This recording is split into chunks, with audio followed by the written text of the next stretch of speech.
Les deux habitants du paradis se virent offrir le choix. Le bonheur sans liberté ou la liberté sans bonheur. Pas d'autre solution. Et ces idiots-là choisirent la liberté.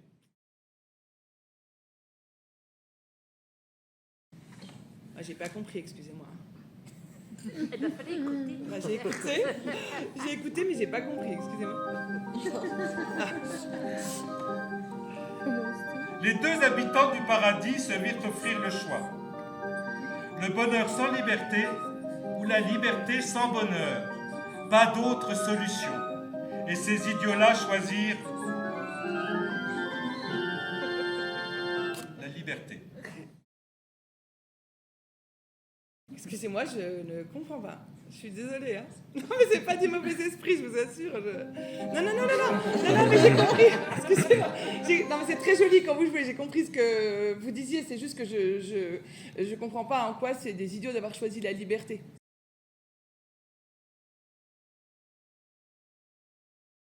Je suis Laurent Castel.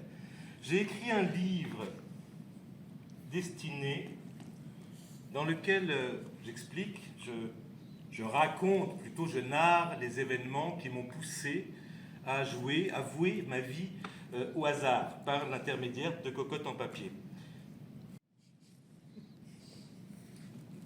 Chapitre 1. Une enfance chaotique. Je suis né un mois de septembre. C'était donc la fin de l'été. Je suis né un mois de septembre de l'année 1971. J'ai donc 52. 52, exactement. Souvent, on me donne moins. Oui. Mon père était un homme aux multiples facettes, à la fois directeur et metteur en scène d'un théâtre situé dans les pentes de la Croix-Rousse à Lyon. Ce théâtre portait le nom insolite de Théâtre des Clochards Célestes, un lieu où les rêves prenaient vie et où l'art trouvait sa place. Je ne sais pas si vous voyez où se trouve le Théâtre des Clochards Célestes à Lyon. Il y a des Lyonnais parmi vous? Non? Personne? Par rapport à la Fourvière, ça s'appelle comment là, tout en haut. La Fourvière. La Fourvière? Non. Fourvière, Fourvière. Voilà, alors Fourvière, Pardon. on se fiche de Fourvière complètement. D'accord. On oublie Fourvière. On va partir de la place de l'Hôtel de Ville. C'est toujours bien de partir de la place de l'Hôtel de Ville parce que c'est bien indiqué dans les villes. Et sur la droite, donc, on a l'Opéra de Lyon. Et là, en face de nous, quand on regarde en face de nous, on a les pentes de la Croix-Rousse, un quartier de Lyon. Les pentes de la Croix-Rousse, comment vous dire? Moi, je suis croix-roussien, par exemple, je ne suis pas lyonnais.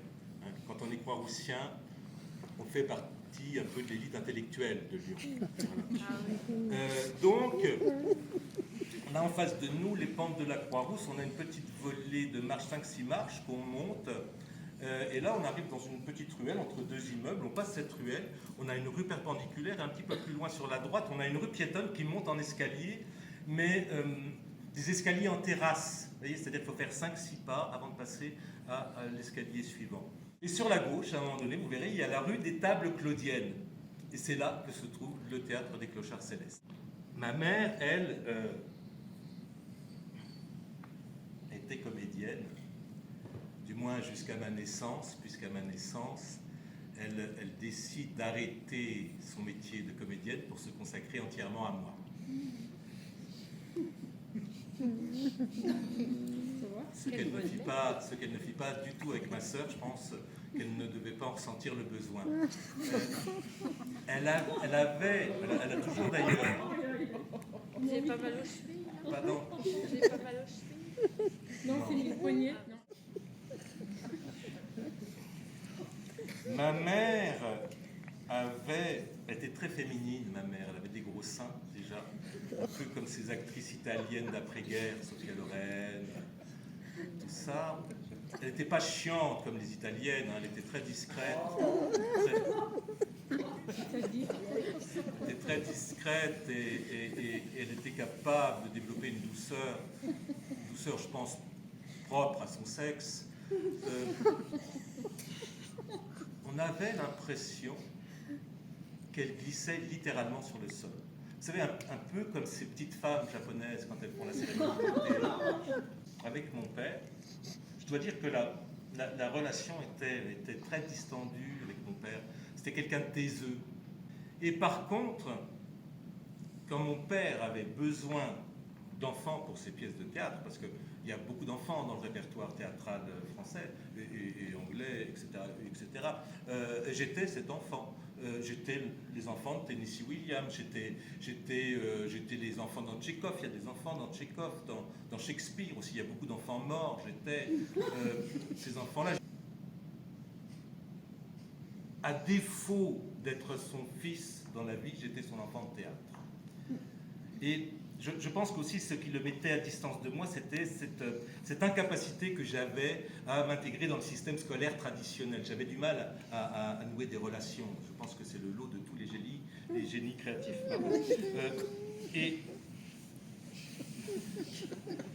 Ce qui fait qu'à la fin de mon adolescence, au début de mon âge adulte, il décide de m'envoyer à Paris pour faire mes études de comédien au cours Florent. Voilà, et au cours Florent, qu'est-ce que j'ai appris au cours Florent? J'ai appris peut-être la patience, parce qu'au cours Florent, on regarde beaucoup les autres passer sur scène, sans passer nous-mêmes sur scène. Et moi, je pense que c'est en forgeant qu'on devient forgeron. Et donc voilà, la patience, peut-être l'ennui, et peut-être une certaine forme d'humilité. Ce qui fait qu'au bout de quelques mois, je décide de quitter les cours Florent et de rentrer chez moi, plein d'usage et raison, vivre entre mes parents le reste de mon âge, comme dirait la chanson. Et là, mon père me fait le plus beau cadeau qu'un père puisse faire à son fils, c'est-à-dire qu'il décide de mourir.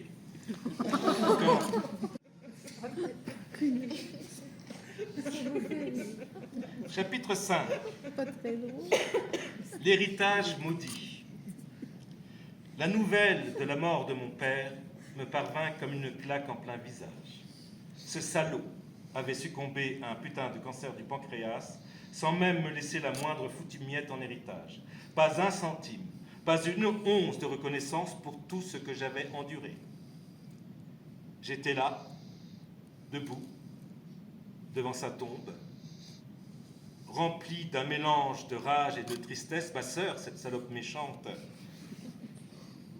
se tenait à côté de moi, triomphante. Elle était celle qui avait récupéré le théâtre, l'héritage que j'aurais dû avoir. C'est le fils caché de Johnny Hallyday. J'ai pas entendu, excuse-moi. Pardon, c'est une blague idiote. Non, mais en tout cas, ça a l'air de faire rire beaucoup de monde. Donc... Je disais que vous étiez peut-être le fils caché de Johnny Hallyday par rapport à l'héritage.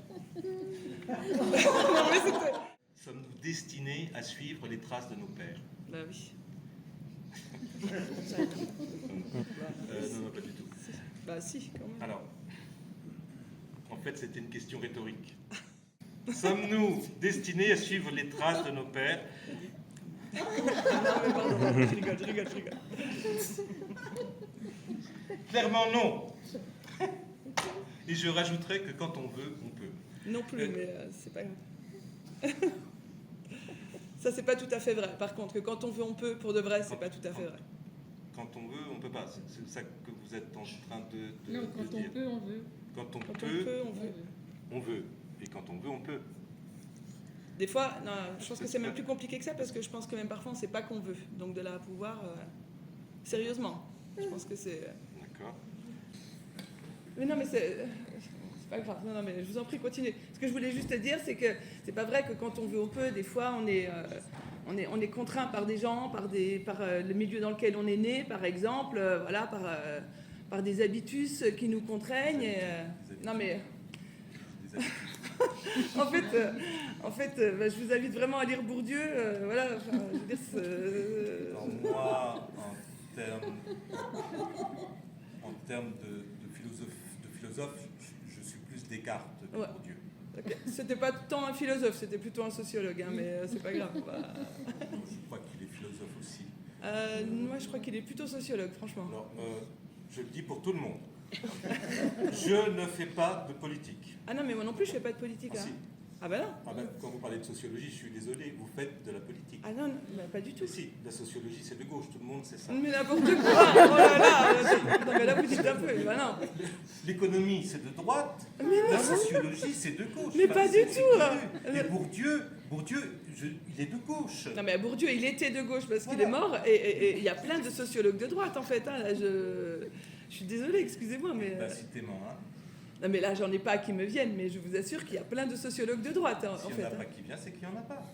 Et je dois dire que dans les mois, et même peut-être dans les 2 années qui ont suivi la mort de mon père, j'ai touché le fond, mais alors quand je dis le fond, c'est vraiment le fond. J'ai enchaîné les conquêtes de toutes sortes de femmes, des vieilles, des grosses, des moches. Je crois que c'est la période à peu près à laquelle j'ai essayé toutes sortes de drogues, en allant du hashish jusqu'au cannabis, et jusqu'à un matin, et ça je m'en souviens assez clairement, un matin, alors là j'avais passé tous les plots, vraiment, c'était une nuit absolument terrible, et c'était dans le 3e arrondissement, je ne sais pas si vous voyez où ça se trouve, près de la Bourse du Travail, non? Vous voyez pas? Il n'y a personne de Lyon en fait. Non, bon, voilà. En tout cas, pour rentrer chez moi, je devais longer les berges du Rhône. Et le long des berges du Rhône, il y a une école privée, l'école Saint-Joseph, qui existe toujours, vous pouvez aller vérifier.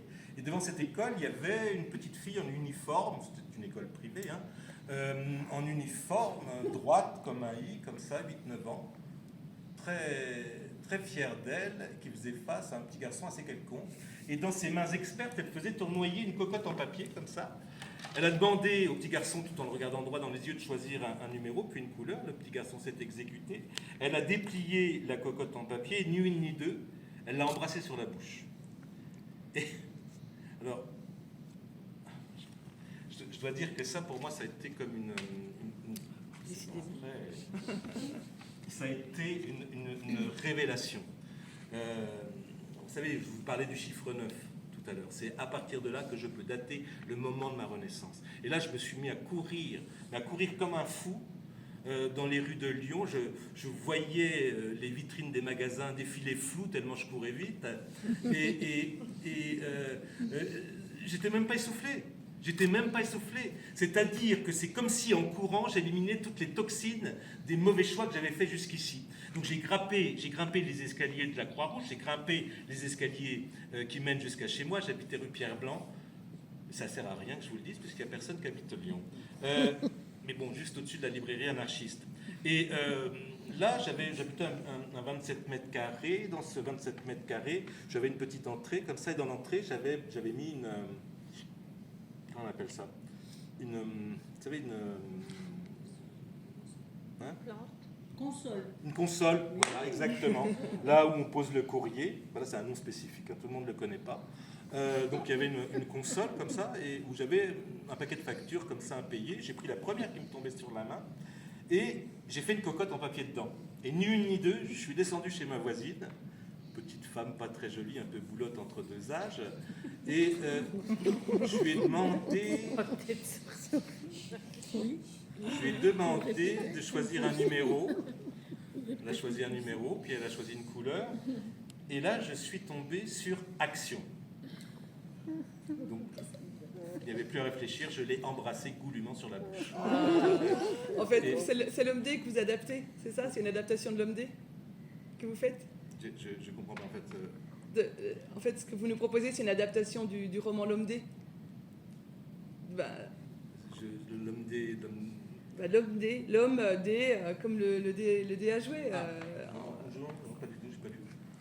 Pourtant, là, tout ce que vous nous racontez depuis le début, c'est à peu près le bouquin L'homme D. Donc c'est... Il a certainement dû copier sur moi.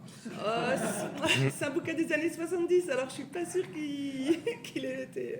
En tout cas, là, quasiment texto, tout ce que vous nous racontez depuis le début, c'est l'histoire de L'homme D, en fait. Mais... Non, mais si, c'est pas... Mais c'est à peu près la même histoire, c'est-à-dire que c'est un psy qui déprime. Et bon, ça c'est pas pareil, mais moi je suis un psychiatre. Ouais, ça j'avais compris. Mais en tout cas c'est à peu près pareil, c'est-à-dire que c'est un psy qui décide de, voilà, pour pallier sa déprime, de jouer sa vie au dé.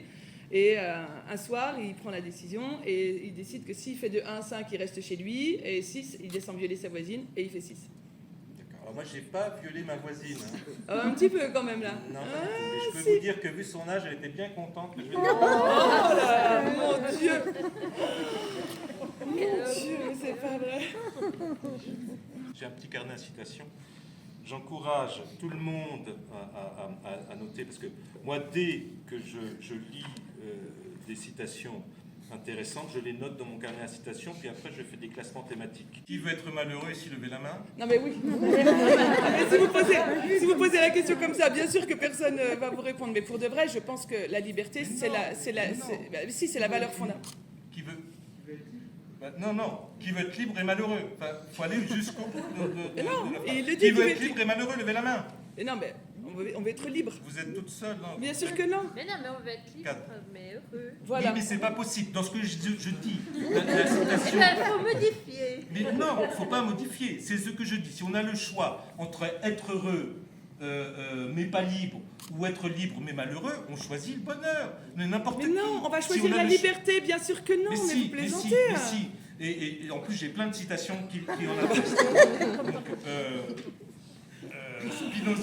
Spinoza, je vais mettre mes lunettes quand même.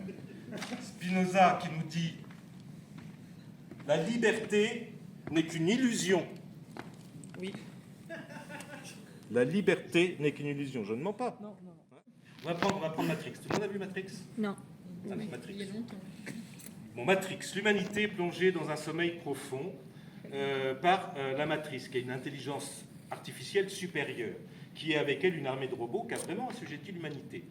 Néo, notre héros, dort. Dans son rêve, c'est comme s'il était dans le monde, dans notre monde, là. C'est-à-dire que le rêve que donne la matrice à l'humanité, c'est notre monde. Mais le monde réel, c'est un monde où l'humanité a complètement disparu et vit sous terre, cloîtrée dans des vaisseaux et essaye d'échapper aux robots. Donc, Néo, il est à un moment donné, il est contacté par la résistance, et là, il suit le lapin blanc. Et le lapin blanc, en fait, c'est Trinity, c'est une belle femme habillée tout en cuir, brune. Donc il est amoureux de Trinity. C'est un il la lapin suit, aussi. et il finit dans une arrière-salle de boîte de nuit. Et là, il rencontre Morpheus. Morpheus, c'est le chef de la résistance. D'accord? Et Morpheus lui dit, tu as deux choix, Néo. Soit tu prends la pilule rouge et tu te réveilles comme si de rien n'était.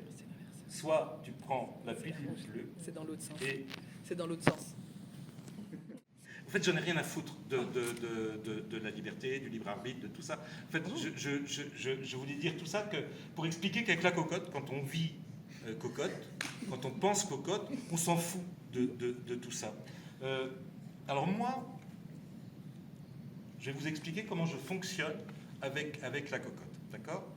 J'ai chez moi un mur entier d'étagères à cocotte. J'en fais depuis plus de 30 ans. Tous les 3 jours, j'ai un ami qui vient bouger mes classeurs à cocotte pour pas que je prenne d'habitude et réellement que ce soit le hasard qui décide de ma destinée. Et donc, je pioche 3 classeurs à cocotte au minimum. J'ai eu une année, j'en piochais 10 par jour et je piochais 10 cocottes par jour, mais c'était trop contraignant. Maintenant, je m'astreins à 3 classeurs à cocotte et je pioche au minimum une cocotte dans chaque classeur. C'est des classeurs thématiques. D'accord? Alors, là, j'ai mélangé plein de thématiques différentes pour faire la démonstration. Mais, par exemple, j'ai un classeur hygiène corporelle. Il y a 2 jours, j'ai tiré hygiène corporelle douteuse.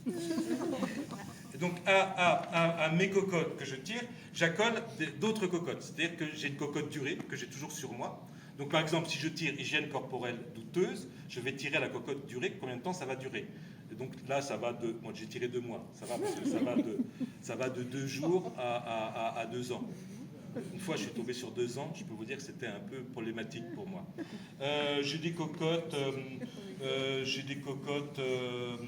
amour, c'est-à-dire, alors là, j'ai des cocottes d'intensité qui vont me dire combien il faut que je sois amoureux. Donc amour passionné, amour comme ça en passant, etc., etc. J'ai des cocottes vestimentaires.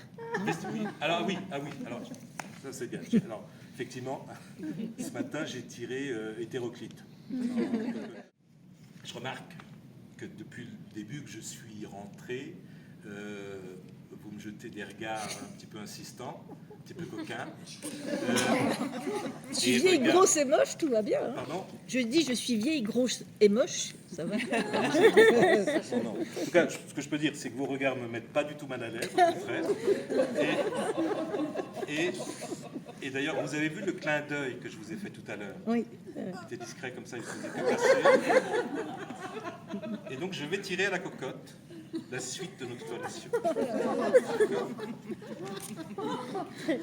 C'est bien ma journée. Contact. Contact. Ben, je vais vous embrasser. Non, mais pour de vrai, vous n'allez pas l'embrasser. Si, on va Non, mais pour de vrai, vous n'allez pas embrasser la dame. Non, mais là. Je ne vois pas pourquoi je. Non, mais là, c'est juste pas drôle en fait. Là, vous n'allez pas embrasser la dame. Je le dis ok pour tout le monde, la cocotte oblige. Non, mais oui, la cocotte, elle oblige personne en fait. Là, non, mais là, votre démo, elle est rigolote, mais là, c'est plus drôle. En fait, bien sûr que vous n'allez pas embrasser la dame, quoi. Alors, donc là, stop. En fait, c'est pas vous qui décidez Non, toute mais seule. on est d'accord. Là, fatalement, je peux vous dire.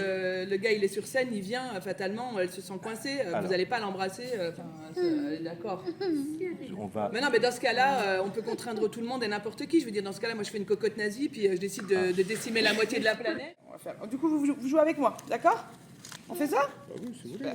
Ah, super. C'est pas facile à prendre en main. Vous avez. Dites-moi un chiffre. 8. 1, 2, 3, 4, 5, 6, 7, 8. Ouais, une couleur? Bleu. Bleu. Eh ben, allons-y. Ah bah, regardez. C'est pareil, c'est contact. Démonstration, c'est vrai, vous avez raison, c'est hyper libérateur. La cocotte, ça marche très très bien. Franchement, c'est super. Non, s'il te plaît, Je dis à tout le monde tu d'y fermes ta aller. gueule, tu fermes ta gueule. Eh oh, mais ça va Non, pas non, là. mais parce que Eh toi, oh, ça on va. se calme. Ça va, ça te pose aucun Mais en fait, je problème. fais juste la Ça te pas. Attends, démonstration. tu me laisses parler. Ça fait depuis Eh, tout mais à l'heure déjà, que vous tu me l'ouvres à tort et tutoyez à pas, là, travers. vous vous Et je te calmez. dis, des femmes qui l'ouvrent à tort et à travers comme ça, c'est pas séduisant. Eh, oh. Je te dis, t'es Mais une quoi connasse et t'es très certainement mal baisée. Donc, je te laisse. Eh, mais non, mais là, vous planez, ouais, c'est bien d'aller prendre l'air, je pense. T'as gagné, je me barre, ok? Pétasse, putain. Non, mais On vous est bien fait. Ah non, mais merci, parce que franchement, mais j'hallucine, quoi. Je suis désolée, hein. Je suis désolée. Après, si vous aviez envie d'y aller... Bah moi, j'avais envie qu'il m'embrasse, quoi. Je suis Émilie Duranviel et je suis la nouvelle directrice des affaires culturelles de la ville de Pontarlier. Voilà. Alors, je vais rentrer en fonction seulement au 1er décembre. Mais voilà, j'ai souhaité organiser cette rencontre. Alors, vous allez me dire peut-être que c'est une drôle de façon de se rencontrer. Mais voilà, j'ai choisi d'organiser cette soirée un peu atypique à l'image de la politique culturelle que m'ont demandé de mener les élus de la ville de Pontarlier. À savoir une politique culturelle disruptive, voilà, qui percute et qui interpelle.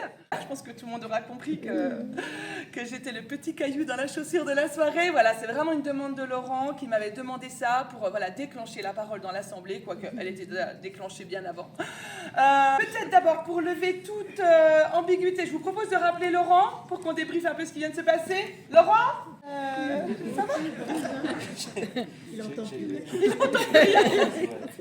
Non, parce que en fait, quand tu m'as frappé tout à l'heure, en fait, ça a touché le tympan. Je suis un peu sonné, mais bon, ça va. Ok, pardon. J'ai vraiment eu l'impression d'avoir le gras de la joue pour le coup, mais... Quand on avait dit Oui. qu'on pouvait avoir des interactions physiques. Ouais, c'est ça. Je me suis dit du coup, là... Alors oui, je pensais Non. pas à une agression physique. Ah, ok. Moi, c'était pas vraiment c'était une tapette. Hein. Non. Après, comme vous alliez agresser la dame, je me suis dit, c'est là qu'il souhaite que je déclenche le... C'est dingue. Parce qu'on allait s'embrasser, j'allais l'agresser. C'est un truc et voilà. Ouais.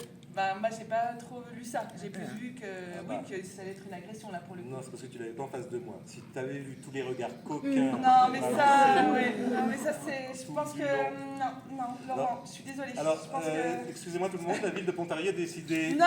qu'aujourd'hui, il était interdit de s'embrasser. C'est pas ce que j'ai dit, Voilà. Laurent. Non, c'est quoi c'est pas que ce que tu j'ai dit. Ce que j'ai dit, c'est que c'est pas possible, c'est juste ça. C'est juste, Si, ça s'appelle la poésie, en fait. Non, mais il n'y a pas La de poésie d'un regard, c'est-à-dire, si on dit, excuse-moi, je peux t'embrasser s'il te plaît, Ouais. c'est ridicule. Bah, pourtant, Alors c'est ça que qu'il faut là, il y faire avait de la aujourd'hui. poésie. C'est ça qu'il faut faire aujourd'hui, Laurent. Non, mais Il y avait... waouh, je suis vraiment désolée. On est en 2023, le consentement c'est hyper important. Et aujourd'hui, oui, embrasser quelqu'un sans son consentement, c'est une agression sexuelle. Non. Même si je suis d'accord, moi aussi parfois j'aimerais bien me faire agresser comme ça, mais ça. C'est pas ça que je veux dire, pardon. Je ne suis pas sûr d'avoir bien compris. Oui, non, on n'a pas bien compris. Donc, C'est ce normal. que tu viens de dire, Émilie, Oui, mais c'est non, que c'est tu pas ça. aimerais bien te faire violer. Non, oh, ça me fait, non, mais ça me fait pas rire du tout. Mais si, Laurent, agresser non. sexuellement. Mais non, vous C'est moi non, qui non, alors, alors agresser stop. sexuellement, c'est bien un viol. Laurent, Moi, je comprends, c'est un fantasme stop. féminin. Non, mais non, c'est pas un fantasme féminin. Ça n'était pas hier, ça n'est pas aujourd'hui. Non, mais Laurent, n'en dites pas n'importe quoi, ça va m'agacer. D'accord? C'est pas du tout ce que j'ai voulu dire. Excusez-moi, je me suis complètement perdue. C'est pas ça. Ce que je voulais dire, c'est que voilà, des fois, à 47 ans, c'est moins facile d'être pro-consentement que quand on a 20 ans et qu'on est bien roulé. C'est juste ça que je voulais dire. Alors. Non plus. Non, c'est pas ça. C'est pas ça. Alors, Laurent Castel, messieurs, dames. Alors, Laurent Castel, metteur en scène, dramaturge, comédien, Chanteur intuitif.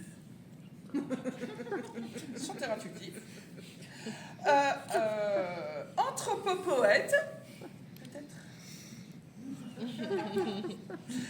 ok, oraliteur, mais aussi artiste polymorphe. Et donc, c'est vraiment à ce titre que votre présence, Laurent, est particulièrement intéressante pour nous ce soir, membre fondateur du Cercle du Chaos. Alors, fondateur du Cercle du Chaos. C'est ce que j'ai dit. Non. Vous avez dit membre fondateur du Cercle du Chaos. C'est fondateur. Tout. oh, c'est la même chose. Non. Oh, si. Non, c'est pas du tout la même chose. Non.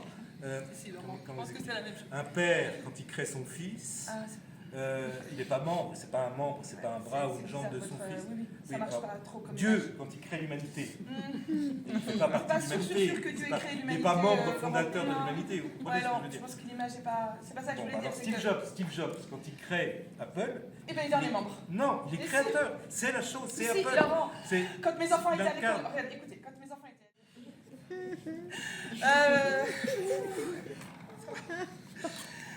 Laurent, peut-être, ce qui pourrait être intéressant, c'est que vous nous donniez peut-être les fondements, voilà, les principes de ce cercle du chaos. Ça, c'est Peut-être que ça intéressant, pourrait être bien très sûr. intéressant pour tout le monde. Le cercle du chaos, en fait, ça part d'un constat tout simple que nous avons un scénario de l'humanité qui est communément admis de plus en plus par tout le monde, qui est le scénario de l'effondrement civilisationnel.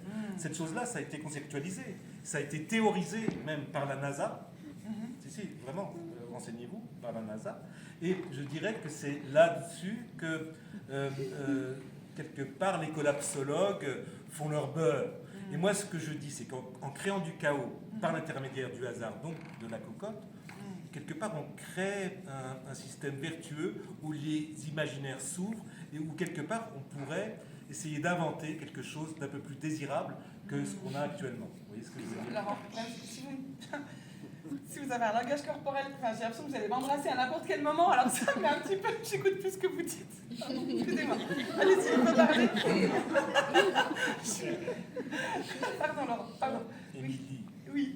j'ai beaucoup de choses en tête, mais vous embrasser n'en fait pas partie.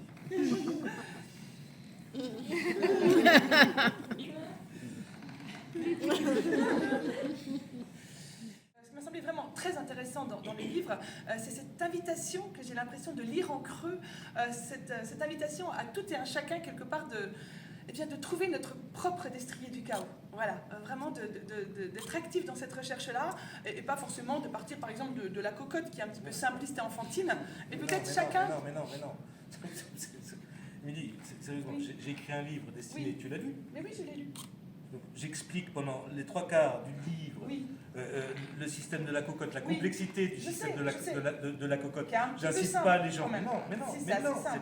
pas simple du tout. Bah, qui est beaucoup Par exemple, plus... dans l'homme D, par exemple... Mais on il- s'en avec fout les de dés, l'homme D, personne ne l'a lu. Plus dans l'homme D, au maximum, il joue avec 2 dés. Donc 2 dés, c'est quoi les probabilités? Bah, c'est énorme, c'est 36. Non, c'est Donc c'est 12. ça qui est intéressant, justement. C'est Si. 12. C'est 12. Non.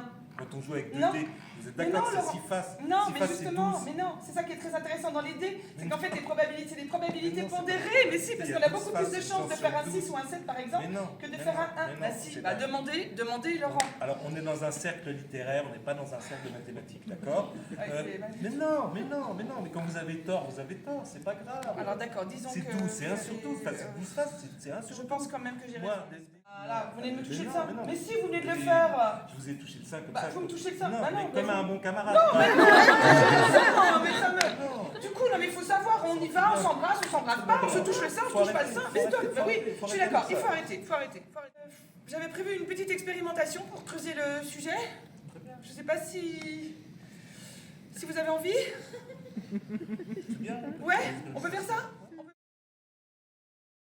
Vous l'avez certainement constaté, ces surprises ne vous engagent pas dans l'immédiat.